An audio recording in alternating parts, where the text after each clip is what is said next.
Did you know that most professionals leave at least 10 to 20% of their potential salary on the table simply because they don't negotiate? I get it. Negotiating can feel uncomfortable, maybe even risky. But here's the thing. Your employer expects you to negotiate. And if you don't, well, they're happy to pay you less. Now, when I worked at Goldman Sachs, I saw firsthand how salaries were structured. The highest paid employees weren't necessarily the best performers. They were often the best negotiators. And I remember one case where two analysts with the same experience and same role ended up with a $25,000 salary gap because one of them negotiated and the other did not. Now today I'm going to walk you through a salary negotiation script that you can use word for word in your next negotiation. Step 1, setting the stage. When your employer makes an offer, your instinct might be to immediately react. But here's the rule. Never accept the first offer. Why? Because the first number they give you is their safe number. It's not their best number. So your response can be this: I really appreciate the offer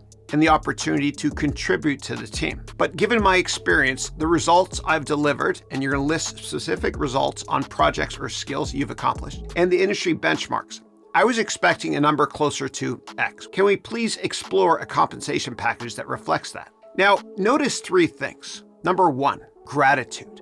Never be confrontational. Number 2, backing up the data with industry benchmarks or your value. And number 3, using explore. It feels collaborative and not demanding at all. Step 2, leveraging competitive offers. If you have another offer, this is your best leverage. Here's how you bring it up without sounding manipulative. You can say, I'm really excited about this opportunity. At the same time, I do have another offer at, and you list the company name. But I'd love to make this work. Is there flexibility in the compensation to better align with my market value? Now, at Goldman Sachs, I saw vice presidents do this all the time, and they casually mention ongoing conversations with competitors. And just like that, their bonus structures got bigger overnight. Now, another way you can play this, even without leveraging another offer, is to come with proof of industry data. Here's what your counter offer should sound like. Thanks again for the offer. After reviewing the role, my contributions, and the market rate for this position, I'd like to please discuss adjusting the salary to better align with industry benchmarks and the value I bring to the team. Based on my research, the typical range for this role in our industry is X to Y.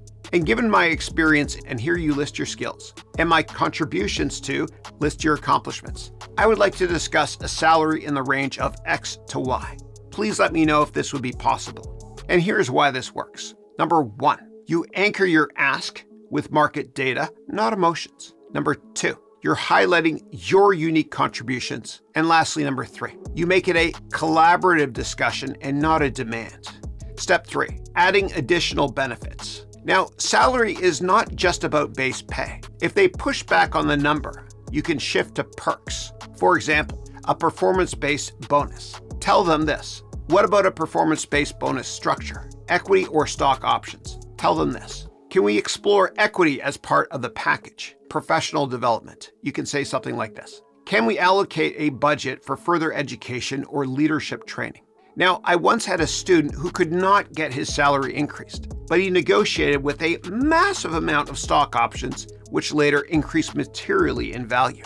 Step 4, close the deal. At this point, they'll either agree, counter with a smaller increase, or say they cannot go higher. Here's how you can handle each situation. Number 1, if they agree, you can say this. That sounds great. I'm excited to move forward and contribute at the highest level. Number 2, if they counter with a smaller raise, you can say this. That makes sense, and I appreciate the increase. If we can also discuss additional benefits like stock options, bonuses, remote flexibility, I'd be very happy to finalize things today. And number 3, if they say there's no budget, you can respond with this. I completely understand. Given that, can we please set up performance-based reviews every 6 months where we revisit compensation based on clear metrics? And if I exceed expectations, we can discuss an adjustment then. And most employers will say yes to that because it's a very low-risk way to keep a great employee. Step 5, let's say you're given an offer to join another company and they ask you, how much do you make now? Don't just list your base salary. You're going to list your entire compensation package as follows. So for example, let's say you have a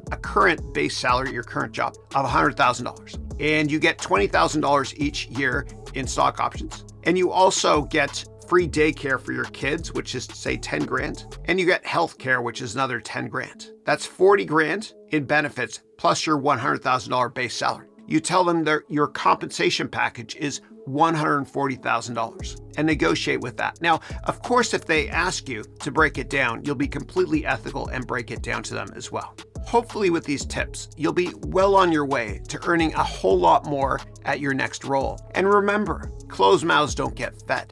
Now, if you're serious about earning what you're worth, I have a free training that walks you through how to create leverage in your career, your business, and investments to maximize your wealth. Check it out below. And if you're ready to take things further and you want to book a call to potentially work one-on-one with me, you'll find the link to do so below as well. I'll see you next time. Thank you.